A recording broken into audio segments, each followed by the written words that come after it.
you or anybody you know have a short sale or your home foreclosed on in 2014? Well, then I've got some good news for you. Hello, I'm John Thomas with Primary Residential Mortgage, here to give you this mortgage loan update. The U.S. Congress passed a bill called the Mortgage Debt Forgiveness Act of 2014.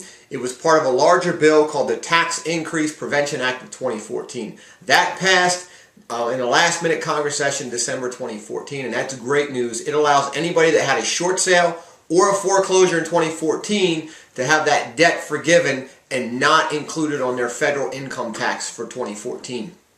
Because typically what happens is if you have a forgiveness of debt by a creditor, be it a mortgage or a credit card or a car loan, then that creditor will actually give you a 1099 form at the end of the year for the difference between what you owed them and what you actually paid off. And that counts as income on your tax return. So let's say, for example, you had a home and you owed the bank $300,000 and you did a short sale on that home for $200,000 because that's all it's worth right now, but you still owed the bank $300,000. So that difference, that $100,000 of forgiven debt, would be counted as income on your 2014 federal tax return. You'd get a 1099 form. Now, with the passage of this bill, that income, that $100,000, is going to be forgiven and it's not going to be counted against you. So that could be potentially thousands of dollars in tax bills that saves homeowners. For example, in that example we just gave, if you're in the 28% tax bracket, that $100,000 of forgiven debt would be a tax bill of $28,000 in 2014 to that person. Now they don't have to pay that. So that's great news. It's effective from January 1st, 2014 to December 31st, 2014. So anyone that did a short sale foreclosure in 2014, debt is forgiven. Now, it is not for 2015. They would have to pass another bill in 2015, which they probably will. So don't hold off on a short sale foreclosure because you held off this year and you waited for the bill to pass. You missed it because it happened right at the end of the year.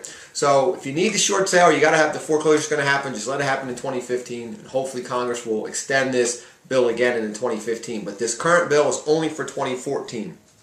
Now, if you did have a short sale or foreclosure, your next step is to reestablish your credit because you might be able to purchase a home as little as just a 1-year wait period. The minimum for our special Back to Work program with Primary Residential Mortgage is a 1-year wait period from a short sale, foreclosure, or even a bankruptcy.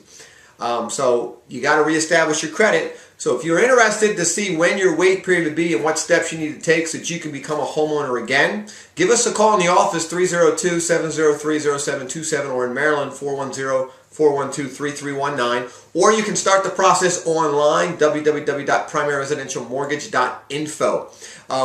We'll take a look at you. We'll tell you what to do to reestablish your credit. We'll tell you what your wait period would be, whether it be 1 year, 2 years, or 3 years, and then you'll know and you'll be ready to purchase a home when that time period is up. Look forward to seeing you guys on the next mortgage loan update.